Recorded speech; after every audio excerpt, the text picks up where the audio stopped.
Chinese president کا متوقع visit ہے، اس میں توقع کی جا رہی ہے کہ ایک بگر پیکج سی پیک کا ایک نیکسٹ فیز ہے جس میں شاید بلینز آف ڈالر کی نئی انویسٹمنٹ ہے. Is it true? انشاءاللہ وہ تو جب ہوگا میں آپ کو بتاؤں گا، لیکن میں آپ کو صرف بیسکلی بتانا چاہتا ہوں. نمبر 1 ایکسپورٹس بڑھانی، ساری قوم کو لگائیں کہ ہم نے کسی نہ کسی طرح اس ملک میں زیادہ ڈالر لے کے آنا ہے بنسبت کے اس وقت جو زیادہ ڈالر باہر جا رہے ہیں. تب تک یہ اوپر نہیں جا سکتا ملک.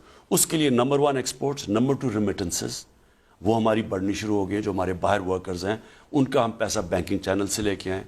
نمبر 3 انویسٹمنٹ ایسی ہو جو پاکستان میں جب پیسہ آئے تو ہم اس انویسٹمنٹ سے اگر ایکسپورٹ کر سکیں. مثلا جو چائنیز نے اپنے ملک میں جب دولت بڑھائی تھی تو انہوں نے اپنی باہر سے انویسٹمنٹ لے کے آئے اسپیشل اکنامک زونز میں، ایکسپورٹ انڈسٹری لگائی جس سے چائنیز سے باہر ایکسپورٹ ہو.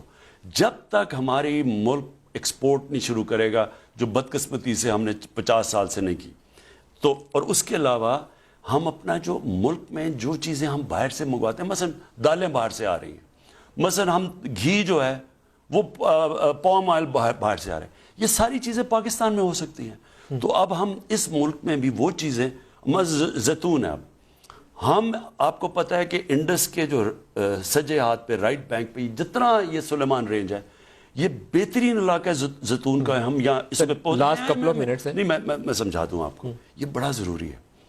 سارے ملک کو ہم لگائیں کہ ہم ملک میں زیادہ چیزیں باہر بیچیں تاکہ ہماری ڈالر زیادہ ہیں بنسبت کے اس وقت ہم جو امپورٹ کر رہے ہیں. جو نون لیگ چھوڑ کے گئی تھی 60 ارب ڈالر کی امپورٹس اور 20 ارب ڈالر کی ایکسپورٹس، اور پھر ہمیں کہتے ہیں کہ جی ہم بڑا اچھا ملک چھوڑ کے گئے تھے.